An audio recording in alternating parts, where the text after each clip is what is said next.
హక్కులను అణచివేసే విధంగా ఆ రెడ్ బుక్ రాజ్యాంగాన్ని అమలు చేస్తున్న తీరుకు నిరసనగా వైఎస్ఆర్ కాంగ్రెస్ పార్టీ నాయకులపై పెడుతున్నటువంటి అక్రమ కేసులకు వ్యతిరేకంగా నిరసనగా తరలి వచ్చిన ప్రతి ఒక్కరికి కూడా కృతజ్ఞతలు తెలియజేసుకుంటూ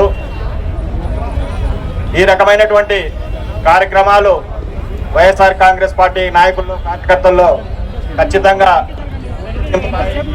నింపుతాయని చెప్పి నేను అనుకుంటున్నాను. ఎందుకంటే గడిచిన 24 నెలలుగా తెలుగుదేశం పార్టీ వాళ్ళు చేస్తున్నటువంటి అరాచకాలకు, అన్యాయాలకు, ఈ సపరేషన్ కు క్యాడర్ ని వైఎస్ఆర్ కాంగ్రెస్ పార్టీ సపరేషన్ ని ఏ విధంగా అనేది ఒకసారి నేను ఈ యొక్క పోలీసులని మనం డైరెక్ట్ గా నిందించాల్సిన అవసరం లేదు.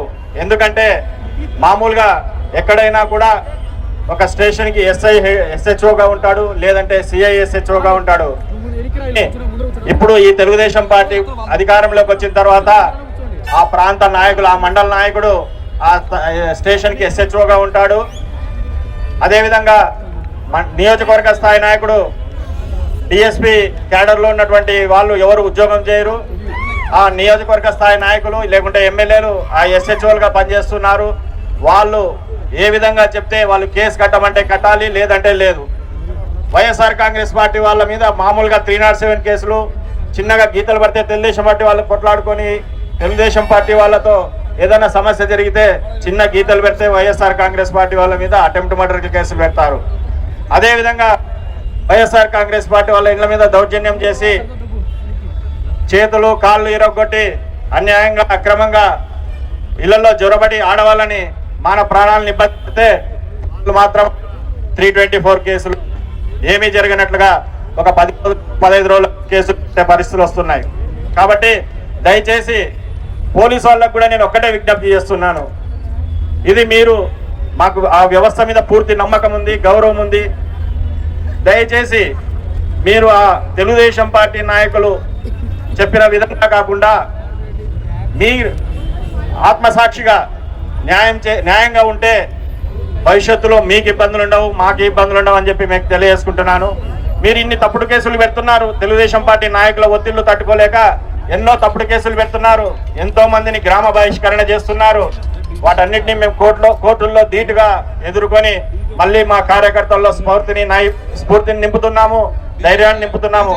దయచేసి ఒకటి ఆలోచన చేయండి. అధికారులకు, పోలీసు అధికారులకు కూడా నేను చెప్తున్నా, భవిష్యత్తులో మీ కుటుంబ సభ్యుల్లో ఎవరికో ఒకరికి, మీకు భార్యా పిల్లలు ఉన్నారు, ఇంత అన్యాయంగా అక్రమంగా కేసులు పెడితే ఆ కర్మ పాపం అనేది కూడా మీకు కూడా ఉంటుంది.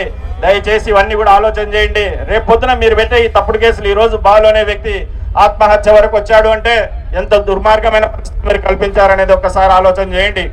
ఆయన ఒక ఫిజియోథెరపీ డాక్టరు, ఆయన కళ్ళు అమ్మేదేంది, సారాయి అమ్మేదేంది, ఏ రకమైన కేసులు పెడుతున్నారు ఒక్కసారి ఆలోచన చేయండి. ఇటువంటి పరిస్థితులు మీ కుటుంబంలో ఎవరికైనా వచ్చినప్పుడు అది ఏ విధంగా ఉంటుంది, ఆ బాధ ఏ విధంగా ఉంటుందని ఒక్కసారి మీరు ఆలోచన చేయండి.